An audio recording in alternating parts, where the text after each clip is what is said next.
Good morning students. आज हमारा जो टॉपिक है वो design of singly reinforced beam section by limit state method.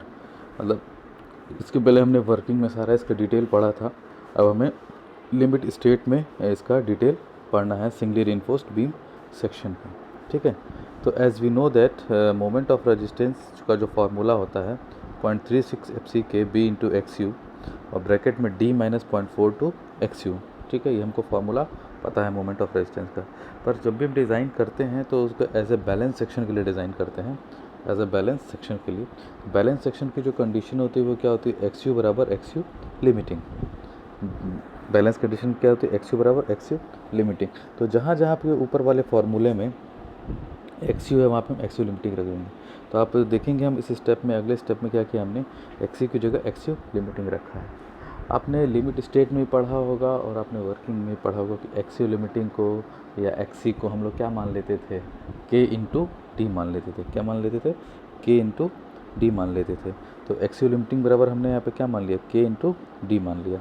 अब नेक्स्ट स्टेप में हमने क्या किया कि XU लिमिटिंग में जहाँ जहाँ XU लिमिटिंग है वहाँ वहाँ हमने K इंटू डी रख दिया, वहाँ वहाँ हमने K इंटू डी रख दिया। अब देखिए हम नेक्स्ट स्टेप में यहाँ पे K इंटू डी रख दिया इसमें। ठीक है,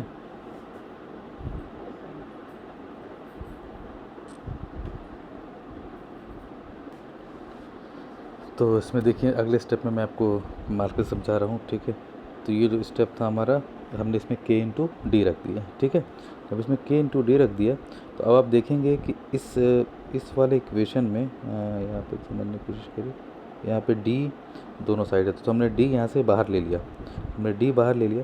तो इस स्टेप में क्या हो जाएगा, 0.33 FC के B के और D एक यहाँ से आया एक यहाँ से है तो D स्क्वायर हो गया और 1 माइनस 0.42 K बच गया। ठीक, फिर हमने पूरे अगले पार्ट में हमने क्या किया, इक्वेशन को पूरा रीअरेंज किया। रीअरेंज का मतलब ये हो गया कि हमने एक तरीके से एक फार्मूला जनरेट किया कि हमने एक साइड इसको ले लिया और बी डी स्क्वायर को कॉमन कर लिया और इस पूरे कांस्टेंट टर्म को हमने क्यू मान लिया। ये जो पूरा कांस्टेंट टर्म है हमने इसको क्यू मान लिया। ठीक, तो फाइनल हमारा एम आर क्या आ गया, Q B D square. M R का फॉर्मूला क्या हो गया डिज़ाइन के लिए, एम आर बराबर क्यू बी डी स्क्वायर और क्यू की वैल्यू 0.36 FC के ब्रैकेट में 1 माइनस 0.42 के।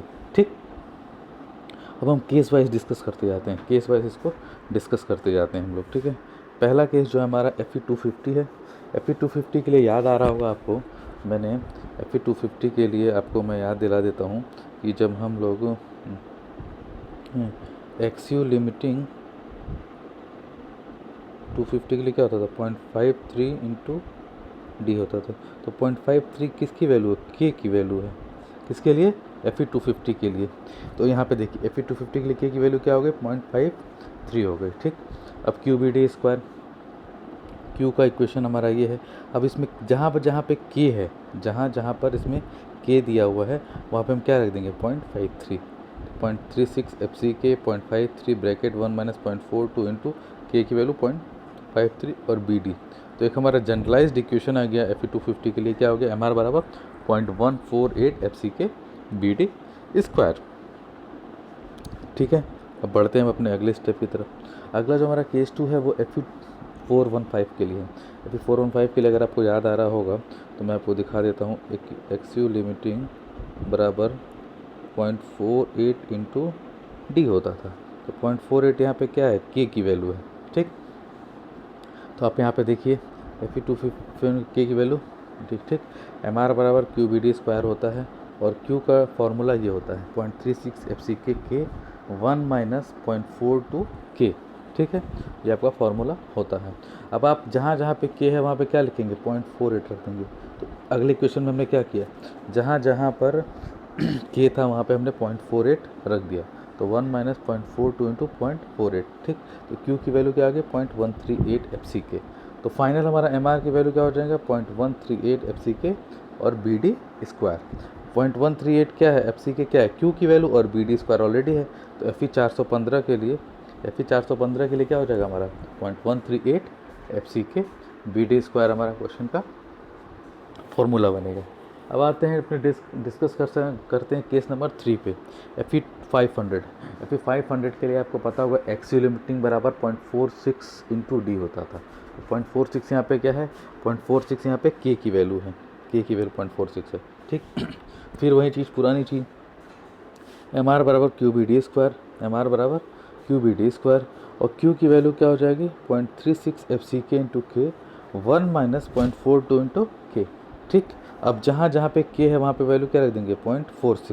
तो अगले इक्वेशन में हमने 0.46 रखी के की वैल्यू, आपको दिख रहा होगा 0.36 एफ सी के इंटू 0.46 ब्रैकेट 1 माइनस 0.42 इंटू 0.46। तो क्यू की वैल्यू हमारी क्या आ गई 0.133 एफ सी के, 0.133 एफ सी के। तो फाइनल हमारा मोमेंट ऑफ रेजिस्टेंस क्या बन जाएगा 0.133 एफ सी के बी डी स्क्वायर। तो ये हमारा था डिज़ाइन फार्मूला। अब फॉर देख लिए फिर से, design formula for singly reinforced beam section by limit state method, ठीक है। तो ये बहुत आसान है, 3 चीज़, क्योंकि यही 3 ग्रेड हमको कॉमनली यूज़ करने होते हैं, 250, 415, 500। अगर 550 या 600 भी आ जाएगा तो मैंने उसके लिए आपको एक फार्मूला बता के ऑलरेडी रखा हुआ है। क्या फार्मूला बताया आपको, एक्सियल लिमिटिंग बराबर, एक्सियल लिमिटिंग में क्या होता है 700 divide by 0.87 F Y plus 1100 bracket close into D. अब यहाँ पे एफ वाई की वैल्यू, कोई भी ग्रेड की वैल्यू आप रख के आप यहाँ से वैल्यू निकाल सकते हैं। तो आप एक बार इसका ओवरव्यू देख लीजिए, इसका एक बार आप ओवरव्यू देख लीजिए कि ये बहुत इम्पॉर्टेंट टॉपिक है हमारा। इस एग्ज़ाम में क्वेश्चन भी काफ़ी सारे पूछे जाते हैं।